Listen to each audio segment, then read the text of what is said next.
부산에서 일면식도 없던 20대 여성을 무차별 폭행해 의식을 잃게 한 부산 돌려차기 사건의 항소심 선고 공판이 오늘 오후 2시부터 열리고 있습니다. 네. 쟁점은 이 가해자의 강간 살인 미수 혐의가 인정되느냐 이 부분인데요. 항소심 결과에 따라서 신상 공개 여부도 결정됩니다. 자세한 내용 임주혜 변호사와 알아보겠습니다. 어서 오십시오. 어서 오십시오. 네, 안녕하세요. 네, 안녕하십니까. 이른바 부산 돌려차기 사건, 조금 전 오후 2시 이제 항소심 선고 공판이 시작이 됐을 걸로 보이거든요. 네, 그렇습니다. 지금 항소심 선고가 진행이 되고 있는 상황입니다. 진행 속보에 따라서 저희도 결론을 전해드릴 수 있을 것 같은데요. 일단 이 사건 내용에 대해서 간략하게 설명드리도록 하겠습니다. 정말 많은 분들의 공분을 샀던 그런 사건이죠. 지난해 5월 22일 부산 아주 중심가라고 할 수 있는 서면에서 귀가하던 20대 여성을 오피스텔에 따라 들어가서요. 머리를 돌려차기로 가격을 해서 의식을 잃게 한 정말 충격적인 사건이었습니다. 일명 부산 돌려차기 사건으로 많이 알려져 있는 그런 상황입니다. 지난해 10월 1심에서는 이제 살인 미수 혐의가 적용이 되어서요. 검찰에서는 징역 20년을 구형했었고 최종 선고는 이제 징역 12년이 선고가 되었습니다. 네. 이 당시 1심에서는 어떤 성폭력 흔적에 대한 어떤 증거들이 좀 미비했던 점이 있었습니다. 특히 이 피해자가 이 머리를 가격당한 이후에도 수차례 발길질을 통해 머리가 다치게 되면서 한 7분간 이제 기억이 상실되는 부분도 있었고 또한 이제 CCTV에서 한 7분 정도의 이 범행 현장이 아예 지워져 있는 그런 상황이었거든요. 네. 이 가해자가 이렇게 여성을 가격한 이후에 어떤 CCTV 사각지대로 데려간 후에 어떤 일이 있었고 그리고 한 7분가량 나타나지 않다가 이제 오피스텔을 빠져나가는 그런 현장이 지금 저희가 볼 수 있는데 이 7분간 무엇을 했는가 어떤 일이 있었는가가 어떤 2심 재판의 어떤 쟁점으로 부각이 되고 있습니다. 1심에서는 이 부분이 제대로 소명이 되지 못해서 살인 미수 혐의만 적용이 되어서 징역 12년이 선고가 되었습니다. 네. 선고 결과 바로 나오겠죠? 네, 곧 나올 것 같습니다. 지금 2시부터 지금 선고가 진행되고 있어서 지금 재판부에서 지금 판결을 낭독하고 있는 그런 상황으로 보여지거든요. 진행 과정에서 선고 결과도 확인할 수 있을 것으로 보입니다. 예, 쟁점에 대해서 좀 말씀을 해주셨는데 1심에서는 징역 12년을 선고를 받았습니다. 앞서서 검찰은 이번에 이제 공소장이 변경이 되지 않았습니까? 35년을 구형을 했는데 이게 살인 미수에서 강간 살인 미수로 변경이 된 거잖아요. 이 부분도 좀 구체적으로 말씀해 주시죠. 네, 굉장히 유의미한 차이가 있습니다. 살인 미수와 강간 살인 미수는 이제 법정 최고형에 있어서도 아주 차이가 있게 되고요. 강간 살인 미수 혐의가 적용이 된다면 상당 부분 징역 12년보다 상향된 어떤 실형이 선고될 것이라고 예측이 가능한 상황입니다. 그런데 문제는 1심 과정에서는 이제 강간을 시도했던 그런 정황을 확인할 만한 직접적인 증거가 발견이 되지 못했습니다. 어떤 강간 혐의가 어느 정도 적용이 되려면 어떤 피해자가 이 일관된 진술이 있거나 아니면 가해자가 자백을 하거나 아니면 이를 뒷받칠 만한 DNA 등 직접적인 증거가 있어야 하는데요. 지금 피해자는 앞서 말씀드린 것처럼 그간의 기억이 사라질 정도로 극심한 상해를 입었기 때문에 특히 전치 8주 정도가 나왔었고요. 다리 부분, 오른쪽 다리의 경우에는 한참 동안 마비가 와서 재활에도 오랜 시간이 될 정도로 극심한 상해를 입었기 때문에 이 부분을 좀 기억을 하지 못했던 상황이 있었고요. 그리고 가해자는 지금까지도 일관되게 나는 폭행만 한 것이지 어떤 강간 시도는 아니다, 성폭행하려던 건 아니다라고 지금 발뺌을 하고 있는 그런 상황입니다. 그러다 보니 직접적인 증거가 필요한데 1심에서는 이 부분에 대해서 정확하게 좀 초동 수사가 이루어지지 못했던 부분이 좀 아쉬움으로 남습니다. 처음에는 어떤 폭행 정황 그리고 어떤 중상해에 좀 포커스가 맞춰 있다 보니까 제대로 좀 검사가 이루어지지 못했던 부분이 있었는데요. 이번 항소심에서는 최초로 이제 피해자를 발견했던 그런 신고인들의 어떤 진술이나 검찰의 어떤 그런 추가적인 조사 그리고 특히 피해자의 바지 안쪽에서도 추가적으로 가해자의 DNA가 검출된 부분이 있습니다. 결국 이 DNA 검출이 굉장히 직접적인 어떤 유죄의 증거로 작용할 수 있을 것으로 보이고요. 그렇기 때문에 이제 검찰에서는 피고인이 지금 성범죄, 강간을 목적으로 피해자의 머리를 가격해서 의식을 잃게 한 것이다. 그렇기 때문에 강간 미수 살인이다. 이렇게 지금 공소장을 변경해서요. 검찰 측에서 징역 35년을 구형한 상태입니다. 네, 잠시만요. 지금 이제 부산 돌려차기 항소심 결과가 나왔습니다. 이 강간 살인 미수 등 혐의로 기소된 이모 씨에 대한 항소심 선고 공판 결과 이 항소심 재판부가 피고인 이 씨에게 징역 20년을 선고했다는 소식이 지금 막 들어와 있습니다. 1심에서 징역 12년이었는데 2심 징역 20년으로 형량이 늘어나게 됐습니다. 이 법원은 돌려차기 돌려차기 폭행 후 성폭행의 고의성이 인정된다고 말을 했고 이 복도 구석에서 고의적인 강간 정황이 인정된다고도 밝혔습니다. 이 피해자의 성적 욕구 해소를 위한 수단으로 취급을 했고 이 피고인이 반성과 사죄가 없어서 법 준수 의지가 의문이라고 전해왔습니다. 네, 지금 방금 들어온 속보를 다시 한번 정리를 해보면요. 앞서 검찰은 35년을 구형을 했는데 지금 2심에서는 징역 20년을 선고를 했습니다. 1심에서는 12년이었고 2심에서 징역 20년이 나왔거든요. 선고 결과 어떻게 보셨습니까? 네, 그렇습니다. 그러니까 강간살인 미수로 공소장을 변경했다고 제가 말씀드렸었잖아요. 예. 그 부분이 인정이 된 형량입니다. 네. 결국 대폭 상향이 있을 수 있었던 건 지금 거듭 말씀드리는 것처럼 7분간의 CCTV 상황이 보이지 않습니다. 그러니까 사각지대로 피해자를 끌고 가서 무언가 행동이 있었는데 이 부분이 지금 사실 1심에서는 제대로 입증이 되지 못하다 보니까 네. 또 성범죄에 대한 부분은 빠져 있고 예. 폭행으로 인한 살인 미수 혐의만 적용이 되어서 징역 12년이 나왔던 건데요. 2심에서는 이 보이지 않는 이 기간 동안 어떤 강간의 시도가 있었다는 점이 입증이 된 것으로 보입니다. 앞서 말씀드린 것처럼 이제 피해자의 바지 안쪽에서 나온 DNA가 네. 결정적인 증거로 지용했던 것으로 보이고 앞서 그런 탐사 보도 프로그램의 인터뷰 내용 등을 살펴보면요.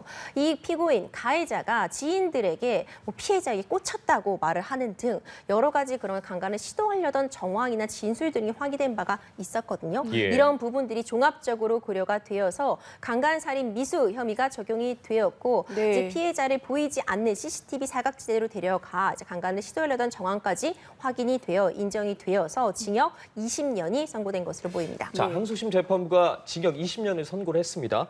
물론 1심 징역 12년보다는 이 징역이 늘긴 했는데 네. 검찰은 사실 35년을 구형하지 않았습니까? 그거에 비해서는 조금 부족해 보이기도 하는데 이 부분 형량에 대해서 어떻게 보세요?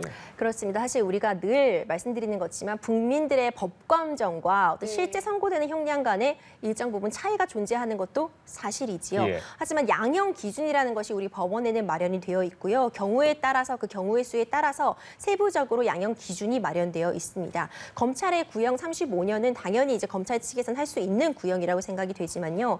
양형 기준을 참작한 판단이라고 생각이 되고요. 예. 물론 지금 죄질이 좋지 못합니다. 지금까지도 지금 계속해서 성범죄에 대해서는 범행을 부인하고 있고 앞서 뒤에서도 말씀드리겠지만 굉장히 여러 가지 범행들이 이미 전력이 있는 상태입니다. 심지어 이번 범죄도요. 다른 폭행 등의 전과 혐의로 징역 2년이 선고되어서 이제 형을 살고 불과 3개월 만에 벌어진 일입니다. 네. 교도소를 나와서 3개월 만에 이번 사건이 벌어진 것이거든요. 이런 점들이 감안을 됐을 때 굉장히 죄질이 불량하다고 볼 수 있으나 이제 양형 기준에 대한 참작이 있었을 것으로 보이고 또 결과적으로 이제 강간살인 미수범 감경이 한번 일어나게 되거든요. 이 미수 감경을 통해서 징역 20년이 선고된 것이라 생각이 됩니다.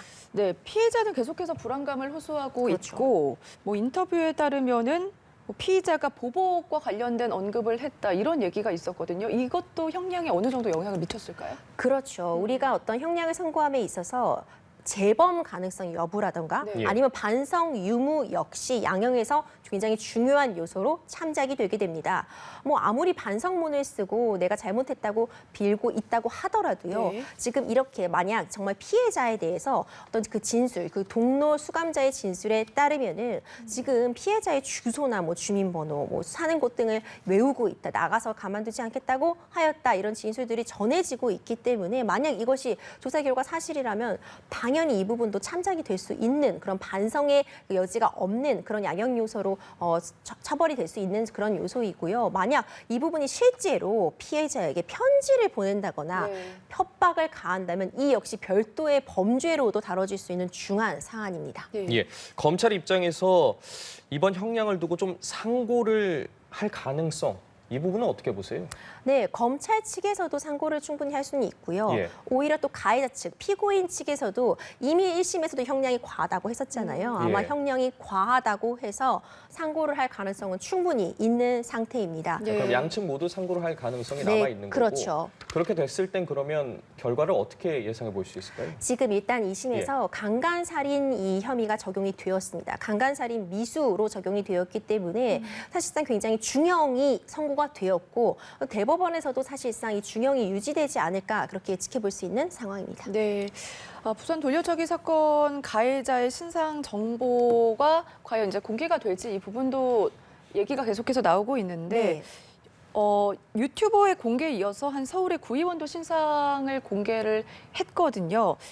공개된 신상 정보가 있었을 때 2차 가해 피해로 이어지지 않습니까? 이 부분에 대한 처벌도 가능할까요? 그렇죠. 이번 사건이 워낙 많은 국민들의 공분을 사고 있는 만큼 가해자에 대한 어떤 피해자 신상 공개가 왜 안 이루어졌는지부터 좀 문제가 제기되고 있었고요. 네. 상황이 이러하다 보니 사실 개인들이 나서서 사적인 제재라도 필요하다 하면서 유명 유튜버와 또 일부 구의원이 신상을 공개하고 나섰습니다. 하지만 기본적으로 일단 사적으로 개인이 이런 사람들의 신상을 공개하는 것은요. 정보통신망법상 명예훼손 등의 처벌을 피할 수는 없는 상태입니다. 네. 이 사적 제재는 사실상 그 목적이 공익을 위한 거라고 할지라도 어떤 선의의 피해자, 잘못된 피해자를 양산할 수도 있는 어떤 위험성이 존재하기 때문에 이걸 범죄가 아니다, 이건 처벌을 피할 수 있다고 말씀드리긴 참 어려운 시점이고요. 네. 다만 이번 사건의 경우에는 앞서도 말씀드린 것처럼 원래 피의자 신상 공개는 검찰 기소 이전에 피의자 신분일 때, 그러니까 재판을 받게 되면 피고인으로 전환이 되기 때문에 피의자 신분일 때 기소 전에 어떤 흉악, 강력 범죄에 대해서 신상을 공개할 수 있는 제도이기 때문에 뭐 여러 신상 공개 이전의 사건들이 있었잖아요. 네. 그런데 이번 사건의 경우에는 초기에는 중상해 혐의로 조사를 하다 보니까 이 특정 강력 범죄에 해당하지 않아서 신상 공개가 피의자 단계에는 이루어지지 못했고요. 만약 성범죄로 유죄 확정 판결을 받으면 이제 신상 공개가 이루어지고 이제 성범죄자 이 알림이 시스템에 등재가 되게 되는데 유죄 확정 판결을 받아야 되기 네. 때문에 지금 예. 2심이 선고된 상태이잖아요. 그렇기 때문에 만약 대법원으로 이제 가게 된다면 대법원 확정 판결 이후에도 또 신상 공개가 가능해진 그런 상황입니다. 자, 법원에서 이 고의적인 성폭행 정황이 인정이 된다고 말을 했고 또 네. 피해자를 성적 욕구를 위한 수단으로 취급했다고 얘기를 했습니다. 네. 이 부분이 상당히 큰 부분인 것 같거든요. 그렇죠. 이 부분에 대해서는 뭐 피고인도 그렇고 검찰 입장에서도 그렇고 서로 어떻게 보고 있을까요? 지금 피고인은 일관되게 성범죄 부분에 대해서는 범행을 부인하고 있습니다. 앞서 말씀드린 것처럼 이 가해자가 굉장히 전과가 많은 상태예요. 이 전과가 많다는 부분은 사실상 법에 대해서 잘 알고 있다고 평가할 수도 있는 부분이거든요. 굉장히 미성년자 시절부터 자주자주 이런 작은, 크고 작은 범죄들이 연루되면서 어느 정도 어떻게 해야지 형량을 적게 받을 수 있는지에 대한 지식이 좀 상당할 것으로 예측이 되는 그런 측면이 있습니다. 네. 그렇다 보니까 성범죄에 대해서는 일관되게 부인, 그런 전력이 없다고 하고 있고 처음에 애초에 가해자를 폭행하게 된 부분에 대해서도요. 뭐 피해자가 기분 나쁘게 쳐다봤다. 그래서 욱하는 마음에 그랬다. 이렇게 폭행에 대해서만 인정을 하고 있고 그마저도 술 때문에 잘 모르고 그런 것이다. 내가 술이 너무 취해서 제대로 인지하지 못했다, 잘못했다 이렇게 말은 하고 있으면서도 지금 성범죄 부분에 대해서는 네. 모두 부인을 하고 있는 상황인데요. 일단 DNA 증거가 검출이 되었습니다. 네. 바지 안쪽에서 검출이 되었다는 것은 그만큼 어떤 옷을 벗기려는 시도 등이 확인되었다고 볼 수 있고요. 여러 진술이나 이제 정황 증거상 이제 강간의 시도 부분이 입증이 되었기 때문에 이렇게 부인하고 있다. 고 하면 사실상 양형에 있어서 불리한 요소로 참작될 수밖에 없겠죠. 네, 지금 1심, 2심까지 나왔고 앞으로 대법원 3심까지 갈 거다 이렇게 말씀을 그렇죠. 해주셨는데 뭐 이게 워낙 지금 엄중하게 다뤄지고 있기 때문에 앞으로의 비슷한 일들이 있었을 때도 영향을 많이 미칠 것 같거든요. 그렇습니다. 굉장히 중요한 선례로 남을 것 같습니다. 네. 지금 앞서 말씀드린 것처럼 어떤 성범죄 혐의가 인정이 되려면 피해자의 일관된 진술이 있거나 아니면 가해자가 자백을 하거나 구체적이고 명백한 증거 이 세 가지 중에 적어도 한 개 이상 있어야지 당연히 인정이 되게 되잖아요.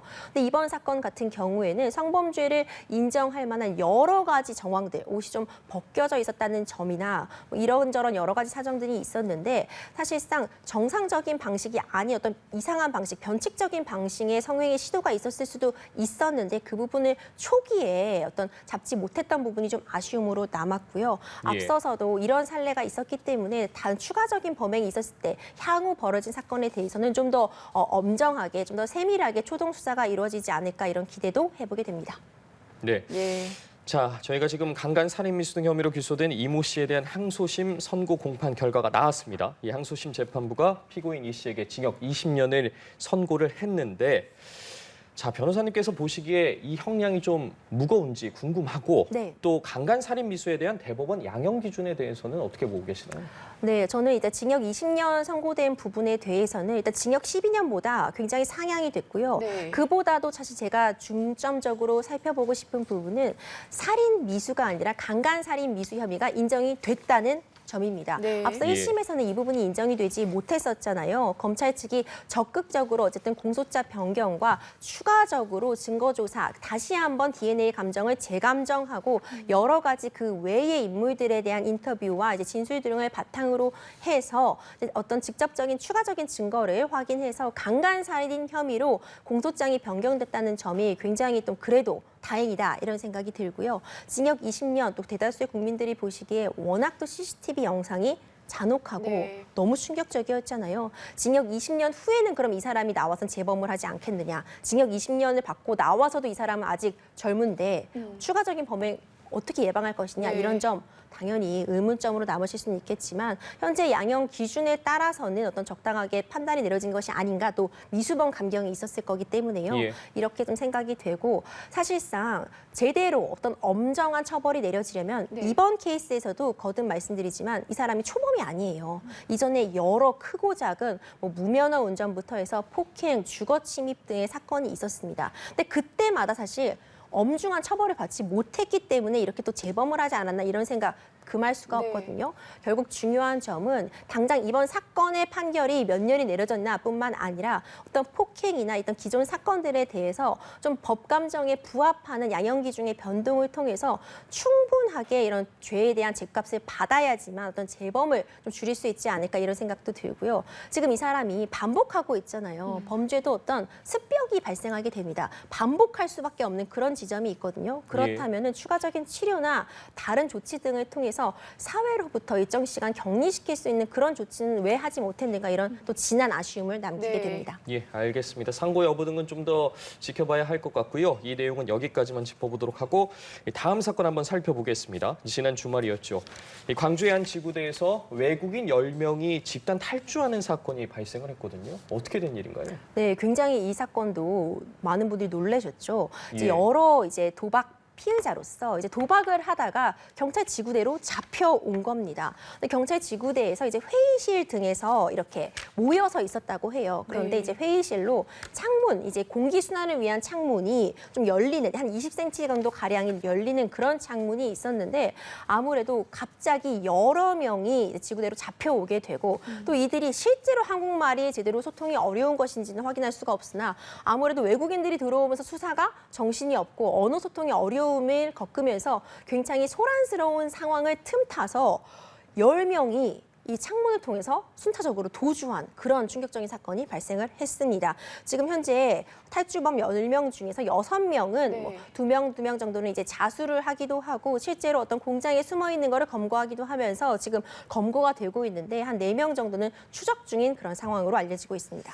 네, 추적 과정에서 엉뚱한 사람이 붙잡혀 오는 일도 있었다고 하거든요. 그거는 왜 그런 겁니까? 그렇죠. 지금 이들의 신분이 불법 체류자였습니다. 네. 그러다 보니 사실상 이 도박으로 처벌받는 것보다 강제 추방당할 것을 두려워해서 지금 도망쳤다고 지금 알려져 있거든요. 네. 그러다 보니까 자신들의 신분이 불법 체류자니까 조사받는 과정에서 지인인데 실제로 정당하게 체류하고 있는 비자를 받아 체류하고 있는 사람들의 이름을 대는 그런 상황이 발생을 했던 거죠.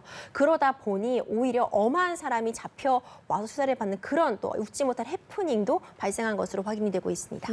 예, 하루빨리 전원 검거가 돼야 될 텐데 이 집단 도주 당시에 좀 경찰의 감시가 소홀했던 것 아니냐 이런 지적도 나오고 있거든요. 그렇습니다. 이제 경찰 인력이 당시 뭐 수사하고 이제 여러 명들이 동원해서 한 10명 정도 있었던 것으로 보이는데 네. 이제 잡혀왔던 그때 피의자가 뭐 23명 가량이 됐다고 해요. 예. 그러다 보니까 사실상 좀 소란스러웠던 상황은 맞는 것 같고요. 이 회의실에 이제 몰아놓았다고 하는데 이 당시 회의실을 감시하는 인력은 없었던 것으로 지금 확인이 되고 있거든요. 경찰 측에서도 어떤 이 조사 과정에서 이들을 보호하고 있는 과정에서 과실이 없었는지 조사를 해보겠다고 밝히곤 있지만 아무래도 10명이 순차적으로 이 창문을 통해서 나가는 동안 10명이 빠져나가서야 이제 뭔가 잘못됐다는 걸 인지하고 수 있었습니다. 네. 그러니까 더 큰 범죄로 이루어지진 않은 게 정말 천만다행이지만 이런 부분은 좀 감시가 소홀하지 않았나 이런 비판은 좀 피하기 어려울 것으로 보입니다. 네, 검거 이후도 좀 궁금한데요. 말씀해 주신 것처럼 도주한 외국인들은 모두 불법 체류자로 확인이 되고 있는데 앞으로 처벌 수위는 어떻게 나올까요? 네, 당연히 이제 외국인 신분일지라도 불법 체류자 신분일지라도 이제 한국에서 어떤 죄를 범한 경우에는 이제 우리나라의 법에 따라 처벌을 받을 수 있는 부분도 분명히 있는데요. 통상적인 이런 케이스의 어떤 처벌 상황에 따르면은 이 경우 지금 불법 체류자 신분이기 때문에 이제 출입국으로 신병이 인도된 이후에 아무래도 강제 송환, 강제 추방되는 절차를 거치지 않을까 그렇게 예측이 되는 상황입니다. 네. 예, 알겠습니다. 오늘 임주혜 변호사와 여러 사건들에 대해서 이야기 나눠봤습니다. 말씀 고맙습니다. 고맙습니다. 감사합니다.